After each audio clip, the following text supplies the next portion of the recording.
I remember standing there at the altar, holding his hand, feeling like the most blessed woman alive. The church smelled of lily and candle wax, and the chandeliers above us sparkled like little stars. Everything was perfect. It was supposed to be. The priest had just opened his book, ready to speak the words that would seal our vows forever. My dress was heavy with lace, but I wore it like a queen. I had dreamed of this moment for years. And Chuka, he looked like something out of a magazine. Clean white tuxedo, smile sharp and perfect, the kind that tells the world he's in control. But there was something else in his eyes. Something hard. Cold even. I brushed it off. We were nervous. Weddings are like that. Then it happened. The side door creaked. Not many noticed at first. In weddings like this, small sounds don't matter. We're trained to ignore anything that isn't polished. But I heard it. That slow step. That hesitation. That breath. And then I saw her. She wore white too, but not like me. Her dress wasn't new or shining. It was old, faded, like it had been kept folded in a trunk for years. Still, it was clean pressed, full of purpose. She held a little bouquet, cheap and small, trembling in her hands. Her eyes searched the room like she was looking for home. People whispered. Some laughed under their breath. The cameraman turned his lens, and that's when Chuka saw her. His hand went stiff in mine, his body went still. Who's that? I asked, leaning in. He didn't answer. She didn't speak either, just stood at the end of the aisle, quiet and respectful, holding that bouquet like it was a baby. The guards moved, unsure. No one told them what to do. Her presence didn't fit the script, so it threw everyone off. I knew who she was before she said a word. His mother. The woman he never talked about. The one I only heard whispers of, poor, old, living somewhere in the parts of Lagos he never wanted me to see. Chuka stepped away from me. I could hear the crowd's breath catch as he walked toward her. I followed with my eyes, my heart pounding, something twisting inside me. Something ugly and afraid. He reached her. He didn't smile. He didn't hug her. You shouldn't have come here, he said. She looked up at him. And in her eyes, I didn't see offense. Just love. Pure, bruised, motherly love. I didn't come to beg, she whispered. I came to bless. Someone in the crowd said, take her out. Another voice added, let her speak. But Chuka, his face changed. I saw him battling something. Shame? Anger? Pride. All of it, I think. He looked around, the guests, the flashing cameras, the high society families. All watching, all judging. Leave, he said again. Firmer this time. Sharper. This isn't your place. She touched his sleeve gently. That tiny movement, that mother's touch, broke something in him. Or maybe it broke something in his pride. He slapped her. Slapped her. Right there, in front of everyone. The sound wasn't loud like thunder. It was soft, clean, but it cut through the music and the silence and the luxury like a knife. The bouquet dropped from her hands and scattered on the floor. Petals rolled away like spilled rice. No one screamed. Even the organ player froze. I remember lifting my gown and taking one step forward. Just one. Then I stopped. I couldn't move. There was something thick in the air like the weight of 1,000 regrets. She didn't fall. She just stepped back and held her cheek, her eyes far away, as if staring at something no one else could see. She whispered, Lord above, let my blessing go where my feet are not allowed. Then she turned and walked out. Not rushed, not ashamed, just tired. Like a woman who had carried too much love and too much sorrow for one lifetime. And I stood there, frozen, my heart breaking in silence. Because in that moment I didn't see a groom. I didn't see a CEO. I saw a man I no longer recognized. And I knew this wedding wasn't just a celebration. It was the beginning of something much darker. I didn't move. I couldn't. The choir hadn't resumed. The guests remained frozen, like statues carved from shock. All I could hear was my own heartbeat, loud and uneven, like it wanted to run away without me. I was still gripping the edge of my gown, unsure why I even lifted it in the first place. Maybe I was going to stop him. Maybe I was going to run. But I did nothing. Chuka turned slowly, like he was trying to pretend nothing had happened. His jaw was clenched, his posture perfect. He fixed his cufflinks again, like that small flick of his wrist could fix the disaster he'd just caused. I looked at him, and for the first time I didn't see the man I was marrying. I saw a stranger with expensive skin. Someone who'd been trained to hide his past so well, he began to believe his mother didn't exist. The priest tried to gather himself. He cleared his throat, hands shaking slightly as he reopened his book. "Shall we continue?" he said, though it didn't sound like a question or a blessing. It sounded like a man trying to move past a funeral. But funerals don't end when you ignore them. I kept glancing toward the church doors. She was gone now, the woman in white. The mother in white. And suddenly, I felt this guilt that didn't even belong to me. Like I had stolen something from her. Like I had stood on her bones to wear this lace. The camera lights flickered again. The coordinator whispered something to the band. The organ resumed faintly. And then I heard a voice near the pews say, "They're continuing?" After that, Chuka grabbed my hand. His grip was tighter than before. Desperate. Cold. "Let's finish this," he said under his breath. "Finish?" That word rang in my head. Finish what? The lie. The performance. He stared at me, and for a second I searched his eyes for anything remorse, sorrow, even confusion. But all I found was fear. Fear of being judged. Not fear of what he did, but fear of what people saw. I didn't answer. I just stood beside him, lips pressed tight, my heart arguing with itself. Was this what I wanted? I remembered the first time I met Chuka's father. He was already gone. Dead. Chuka said it plainly, as if it meant nothing. He was poor. We struggled.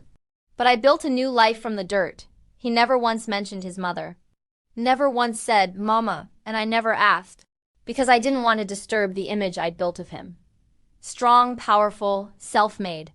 Now I wondered, if a man forgets the womb that bore him, what kind of husband can he truly be? The priest began the vows again. His voice was softer, uncertain. Marriage is a vow between two hearts, in the presence of those who love us. I wasn't sure anyone in that room truly loved us, because love would have stopped that slap. Love would have called out. Love would have walked out with her. But everyone stayed, because it was easier to watch than to stand for what was right, and I stayed too. He turned to me, smiled like nothing happened, and waited for my answer. I felt heat rise in my chest. Not love, not joy, but shame. Because I realized my silence had become part of the violence. My silence had slapped her too. So when he said my name gently, sweetly, trying to pull me back into the script, "Evelyn," I looked him in the eye and whispered back. I saw everything. His smile flickered. He knew what I meant. And yet he nodded, pretending again. "Then say I do. Let's move forward." Move forward? With what? A man who could strike his mother in God's house, then ask for vows like nothing happened? I looked at the guests. None of them could meet my eyes. They were all staring at the floor, pretending to admire the marble. I wanted to scream. I wanted to tear off the veil. But I didn't, not yet. I wasn't done watching. I needed to see how far he would go to erase her. I needed to know what kind of man I was about to commit my life to. And I needed to remember in perfect detail the kind of silence the world gives when power slaps love across the face. I had never felt so far from myself. The ceremony continued. The choir picked up again, but the music felt like a lie. Every note sounded off-key, like even the piano knew something was wrong.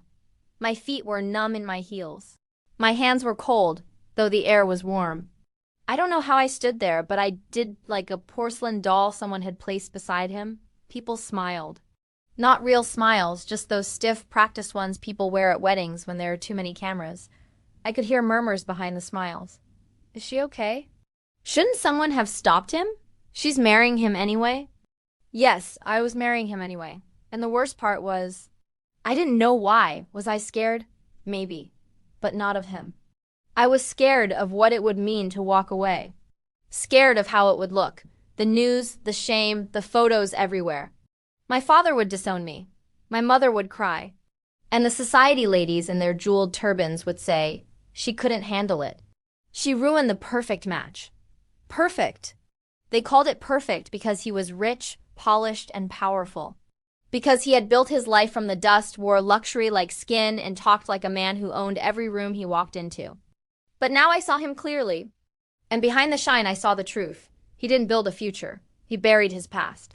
He didn't rise from the mud. He wiped off the dirt, and along with it, the hands that once held him. And I realized, painfully, that I had fallen in love with the version of Chuka that the world had created. The man in magazines, the man in tailored suits. The man whose name came with headlines like self-made genius. But now, I wanted to ask the real question. Who raised you, Chuka? Because the man who stood beside me wasn't just heartless. He was hollow. And stupid, dreamy, desperate me, I had imagined we'd build a home together. I had pictured us with children, teaching them to love, to give, to honor. But what would he teach them? To forget? To hide their roots like they were stains? To slap silence into anyone who dared remind them of who they used to be? The priest raised his hand. If anyone here has reason these two should not be joined, speak now. I waited. The room stayed silent. Of course it did. Because speaking up costs too much in a place where money means everything. I turned my head slightly, just enough to catch the empty doorway. She was gone, but I still saw her. That dress! That bouquet, that look in her eyes when her son raised his hand. She didn't look shocked. She looked like someone who had always known this day might come, and that broke me more than the slap, because it meant he had been gone for a long time. I hadn't stolen him. I had just accepted the version of him that already had no space left for love that wasn't glittering or expensive. He reached for my hand again. I let him take it. But this time, I didn't grip back. He noticed. His fingers stiffened slightly, but he kept his face steady. Cameras clicked. People smiled again. And the priest moved forward with the vows like we were still walking a path blessed by heaven. But I knew better now. This wasn't a path of heaven. It was a red carpet rolled out over a buried body. His mother, the woman in white. The ghost of a love that should have been the center of his life. And the worst part was, I had become part of the erasure. Maybe not by action, but by silence. By pretending that as long as I wore the crown, it didn't matter what kind of blood was spilled underneath it. But I felt it now. The blood. The shame. And the truth crawling up my throat like a scream I wasn't ready to release. Not yet, because something in me whispered, "You're not done watching. Not until the mask cracks all the way." And deep inside me, I knew it would. After the vows, everything blurred. We exchanged rings. The crowd clapped. But the applause didn't feel like celebration. It felt like people clapping at the end of a movie they didn't really understand. I smiled for the photos. I held onto his arm. I kissed him when the priest said to, and all the while something inside me kept whispering, "This isn't real. This is a wedding built on broken things." When we walked down the aisle together, it wasn't triumph I felt. It was shame. He waved at people like a champion. I lowered my gaze, avoiding every pair of eyes. I could feel them watching me, judging me, pitying me. I thought the worst part of the day was the slap. But I was wrong. The worst part came afterward. When I saw how easily he moved on from it. No regret, no whisper of guilt. Just smiles, jokes, posing for cameras like he hadn't just ripped a blessing from his own mother's hands. At the reception, I sat beside him at the high table, surrounded by gold and glass, like a queen who had won a war. But all I felt was the weight of everything I'd ignored. People came up to greet us. "Congratulations, Mr. and Mrs. Kemp. What a beautiful couple. A match made in heaven." I wanted to scream. Heaven? Where was heaven when his mother stood outside the gate? Where was heaven when she touched his arm with love and got a slap in return? Where was heaven when I stayed silent? I stared at my plate. The food tasted like paper. My stomach was tight. He leaned toward me, whispering, "You've been quiet. Everything okay?" I looked at him, really looked. The sharp jawline, the perfect teeth, the watch on his wrist that cost more than what most people earned in a year. And then I asked it. Finally, "Why did you hit her?" He blinked. For a moment, I think he thought I was joking. Then he scoffed and said, "She was trying to ruin the day. You saw how she walked in, uninvited, looking like a beggar." I flinched. "Beggar? That's your mother," I said softly. He leaned back, his smile gone. "Not anymore." His voice was ice. "I gave her everything. She didn't even raise me properly. I raised myself. She was just noise. Poor, stubborn, ungrateful." "Ungrateful?" I asked, my voice cracking. "She gave you life. She gave me shame," he snapped. "I built this life without her, and I won't let her drag me back." I stared at him, stunned. It wasn't just what he said. It was how easily he said it. Like it was the truth. Like love meant nothing if it didn't come wrapped in luxury. "She came to bless you," I said. She said so. He scoffed again. That's what poor people always say. They think blessings can buy them a seat at the table. I stood up. I didn't plan to. My body moved before my brain could stop it. He grabbed my wrist. Where are you going? Away from this table, I said. From the lies, from you. People turned. A few gasped. I walked out of the hall and down the side corridor until I found a quiet corner, away from the lights, away from the music. And there I broke, not because I was heartbroken, but because I was ashamed of myself. Ashamed that I had seen the signs and ignored them. Ashamed that I had been so caught up in being chosen, I didn't stop to ask who I was being chosen by. A man who could erase his mother with a slap, and a wife who had watched it happen, too afraid to say a word. I pressed my hands to my face and whispered into the dark. What have I done? I didn't know then that things were only beginning to unravel. The real storm hadn't even touched down yet, but I could feel it, the shift. The crack in the perfect picture, and something deep inside me whispered, you can still walk away, but could I? Could I still undo the choice I had just made? I didn't know how long I sat in that hallway. The reception kept going. Music played, people danced, plates clinked. Laughter rose like nothing had happened. The wedding moved on without me, like I didn't matter, like she didn't matter. But I couldn't move. I felt like my legs didn't belong to me anymore. My hands were shaking, not from fear, but from anger. Real, burning, helpless anger. Then my phone buzzed. It was my cousin. No message, just a video. I hesitated, then hit play. There it was. The slap. Caught on camera. From the perfect angle. His hand, her face, the bouquet falling. The gasp, the stillness, the quiet pain in her eyes. And my frozen figure in the background, unmoving, silent, stunned. I watched it again. And again. The caption below it read, Groom slaps his mother at wedding, St. Peter's Cathedral. No subtitles needed. The footage spoke louder than any words. I opened social media. It was everywhere. The comments were flooding in by the second. He slapped his own mother on his wedding day? I would never recover from this if I were the bride. No mother deserves silence. Who is this man? Cancel him. That woman in white. Her eyes broke me. I closed the apps. I couldn't read anymore. I felt sick. Not because the world had found out, but because I hadn't spoken when I should have. Because I had stood there, dressed like a queen, while the woman who raised him stood outside like a shadow. I got up and walked slowly to the restroom, locked the door. Stared at myself in the mirror. The makeup was perfect, the lashes curled, the lipstick still untouched. But I didn't recognize the girl staring back at me. Who was she? Was she strong? Was she weak? Was she a victim? No, she was something worse. She was a witness who said nothing. A witness who wore silence like a veil and called it elegance. I splashed water on my face and let it drip down over the lace. I had thought this dress was sacred. Now it felt cursed. There was a knock on the door. Evelyn? It was my friend Amaka. I opened the door. She looked pale. Eve, you need to come. What is it? I asked. She hesitated. The bride's family is pulling out. Her father... He's livid. I blinked. My father? She nodded. They're saying the wedding was a disgrace. The video's gone viral. Reporters are outside. Your dad's in the lobby now. He said he's not going to let you be tied to this mess. I felt dizzy. What about Chuka? He's inside, talking to PR, trying to clean it up. He wants to issue a statement before the media gets worse. A statement, not an apology. Not a single effort to find her, to fix what he broke. Just a statement. Words crafted to protect his image, not his mother. Not me, himself. That was when it hit me. He was never going to change. Because in his mind, he hadn't done anything wrong. All that mattered was the fallout, not the wound. He had buried his mother under gold. And now he would try to bury this entire story under money and lawyers. But something inside me refused to be buried with it. Amaka touched my hand gently. Eve, what are you going to do?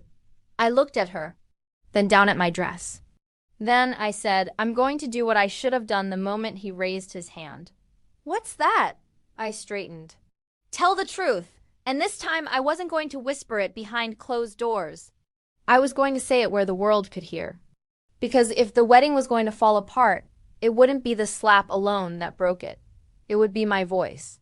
And I wasn't going to stay silent one more second. I walked back into the reception hall like someone walking into a fire on purpose. My gown felt heavier now, like it was soaked in all the things I hadn't said. The gold chandeliers above us sparkled too brightly, mocking me. The crowd, still half drunk on champagne and silence, kept glancing at their phones, whispering behind manicured hands. The video had reached everyone. Every table, every phone. Even the servers. And yet there Chuka was, standing in front of the stage, glass in hand, smiling like the headline didn't belong to him. He saw me, his eyes lit up with fake relief. "Evelyn," he said, like nothing had happened. "Come please, sit, we'll get ahead of this. The PR team is drafting it." I didn't let him finish. I took the mic. I didn't plan to. I didn't ask for permission. I just walked up, pulled it from the host's hand, and stepped into the center of that golden room. The music stopped. All eyes turned. Even the live band froze, hands still mid-strum. I could feel my hands shaking again, but this time I didn't care. I took a deep breath. "My name is Evelyn Okafor," I said. And I was supposed to be a bride today. A hush fell so deep you could hear wine glasses clink from the far side of the hall. "But today," I continued, "I became a witness instead." People stared, some confused, some scared. Chuka's smile fell. I saw his jaw clench, the panic finally cracking through. I looked around at the glittering faces, the polished guests in diamonds and velvet. "You all saw the video. But let me tell you what the camera couldn't capture," I said, voice rising. The sound of a mother's heart breaking, the weight of her silence, the love in her eyes even after the slap, the strength it took for her to bless a child who had forgotten her. Someone gasped. A few others looked away, suddenly finding their wine interesting. Chuka stepped forward. "Evelyn, that's enough." But I wasn't done. "No, Chuka, not this time. You spoke with your hand. Let me speak with mine." The mic was trembling in my grip, but I held it steady. "I was silent when I saw your shame. When I saw you bury your past to impress this room. When I saw your mother, the woman who gave you life, pushed away like trash." People were recording now. The cameras were back on. Even the servers stood still, watching like they were part of something holy. "And I've been ashamed," I said. "Ashamed that I stood beside you, too afraid to ruin the day. But what you did ruined more than a wedding. It ruined the part of you I once loved." The room was still, breathless. I looked at him, my husband for less than a few hours, and said the words I should have said earlier. "I won't be a wife to a man who forgets the hands that fed him." I turned to the crowd. "I know many of you won't understand. Some of you might even judge me, but I would rather walk out of this hall alone than stay in it as the woman who helped cover up a slap." Chuka's face had turned to stone. His father-in-law, my father, stood slowly from the table, his expression unreadable. But there was pride in his eyes, a flicker, a light.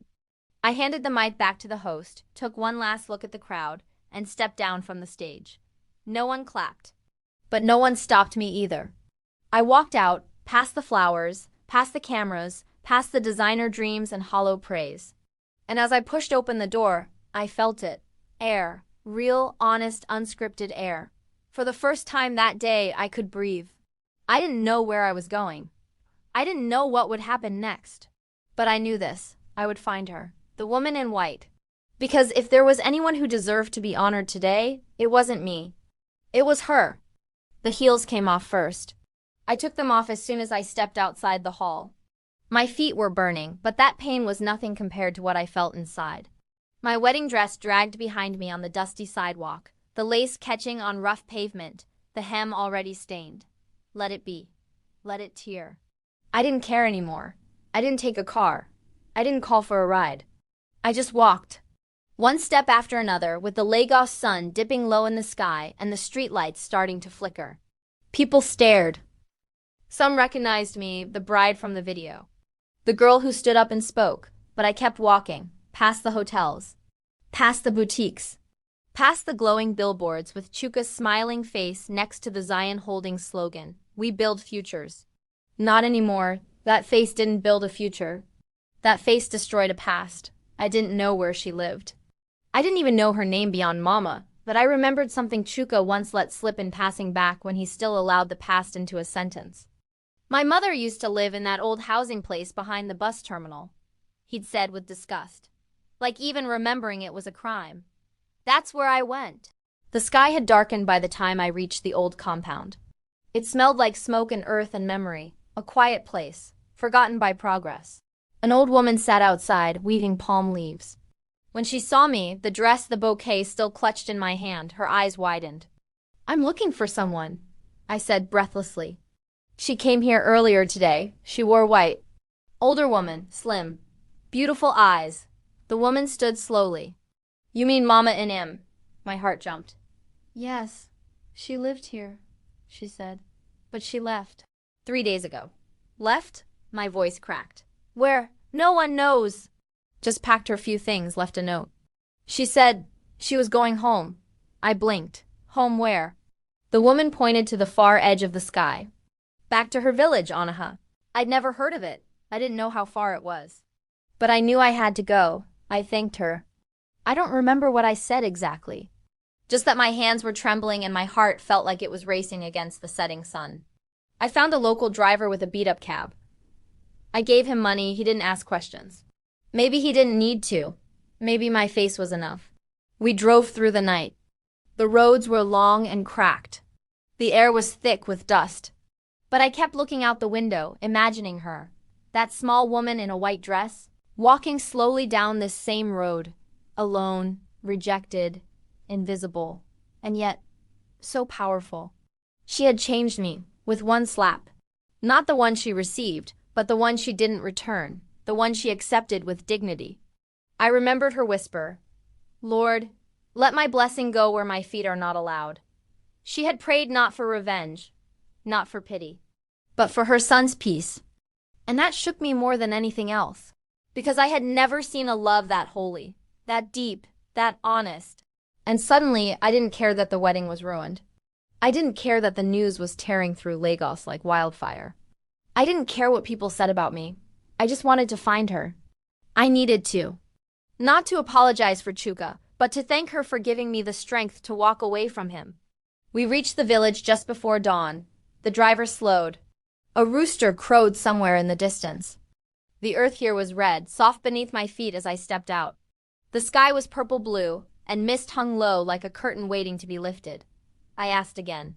"Mama Inyem, do you know where she is?" A child pointed, behind the small chapel.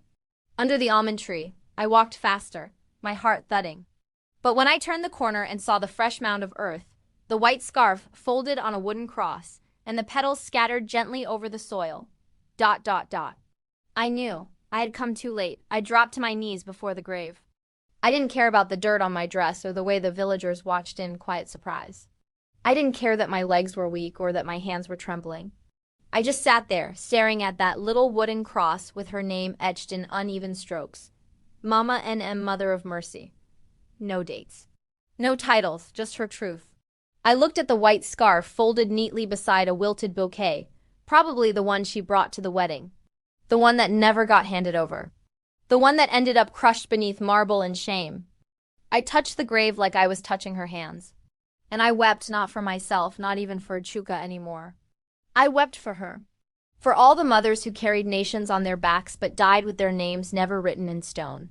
For all the women who gave everything and were remembered for nothing. I whispered, "I'm sorry." The wind didn't answer, but the almond leaves above me rustled gently, like a lullaby in a language I hadn't known until now. The village priest approached quietly. A kind man with tired eyes.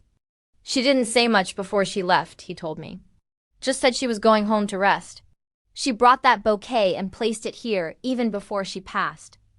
I looked at the flowers. "They're dying," I whispered. He nodded. "She said even if they die, they had a purpose." Then he handed me a note. Faded paper, shaky handwriting, but the message was strong. "If the world remembers my pain, let it remember my love more. If anyone ever comes searching for me, tell them I left with peace." I did not leave angry. I left knowing I loved deeply. And that one day, someone would carry it forward.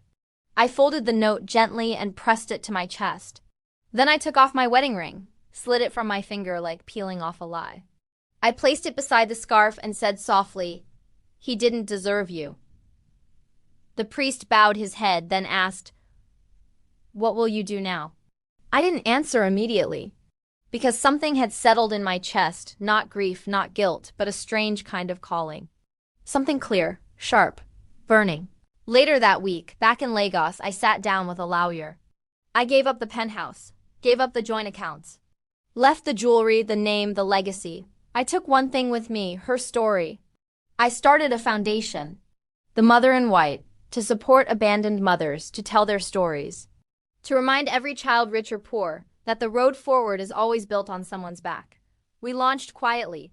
No media storm, no PR spin. Just flowers, food, dignity, but then the photo came out. Me, in a faded white dress, standing beside her grave. And beside that photo, her note, printed in gold ink, "Let my blessing go where my feet were not allowed." It spread across the country like a breeze through dry grass. People remembered her not as the woman who got slapped, but as the woman who blessed anyway. And suddenly, there were stories pouring in from everywhere. My mother once waited outside my graduation gate because she didn't have proper shoes. My mom sold fruits by the road to put me through university. My mother never raised her voice, but I remember the sound of her tears. I read every single one. And I cried again because I knew Mama NM hadn't just changed me. She had awakened an entire country. As for Chuka, I heard he lost everything. The joint venture collapsed. Investors pulled out. The scandal kept growing. They said he tried to launch a statement of apology. But by then, no one was listening. Because once the truth is spoken by the one who stayed silent the longest, no amount of PR can cover it. I don't hate him. Not anymore. I just hope that one day he kneels at her grave. No cameras, no gifts, no press release. Just him. And the memory of a mother who forgave with silence, and maybe when he bows low enough, the wind will carry her words back to him. But as for me, I now wear white every year on the day she died. Not for a wedding, but for remembrance. Because in the end, she wasn't just his mother, she was ours, and her love? It didn't die in that church. It walked out with grace. And it still lives in every whisper of cloth across red dust roads. In every woman still waiting outside some gate. In every child still deciding whether to turn back or walk away. The story isn't mine, it's hers. And now it's yours too.